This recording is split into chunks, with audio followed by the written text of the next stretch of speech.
மகாராஷ்டிரா, டெல்லி, ஹரியானா போன்று தமிழ்நாட்டில் பிஜேபியால் ஆட்சிக்கு வர முடியாது என்று திமுக எம்பி ஆர் ராசா உறுதிபட தெரிவித்துள்ளார்.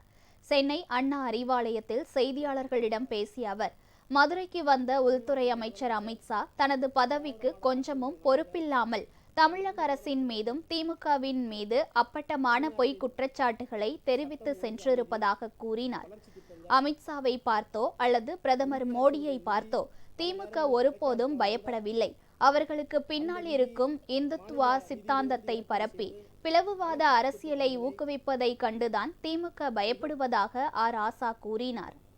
நல்ல முறையிலும் வழங்கி நடைமுறைப்படுத்துவதை செரிக்க முடியாத ஒன்றிய அரசும் பிஜேபி கட்சியும் அமித்ஷாவை வரவழைத்து இங்கே கொண்டு வந்து இப்படிப்பட்ட கேலிக்கூத்தான அருவருப்பான அரசியல் நாகரிகத்திற்கு புறம்பான காரியத்தை அரங்கேற்றிருக்கிறார்கள். அமித்ஷா என்ற தனி மனிதருக்காக மட்டுமல்ல, அவர் வகிக்கிற அந்த பதவிக்கும் இது அழகல்ல. இந்த அரசியல் சித்து விளையாட்டுகளை, அருவருப்பான போக்குகளை இத்தோடு அவர் நிறுத்திக் கொள்வது நல்லது. 2026ஆம் ஆண்டு சட்டமன்ற தேர்தலுக்கு பின்னர் பிஜேபி அதிமுக கூட்டணி ஆட்சி அமையும் என்று அமித்ஷா தெரிவித்திருப்பது பற்றி செய்தியாளர்கள் கேட்டபோது, அது பற்றி எடப்பாடி பழனிசாமியிடம்தான் கேட்க வேண்டும் என்று பதிலளித்தார்.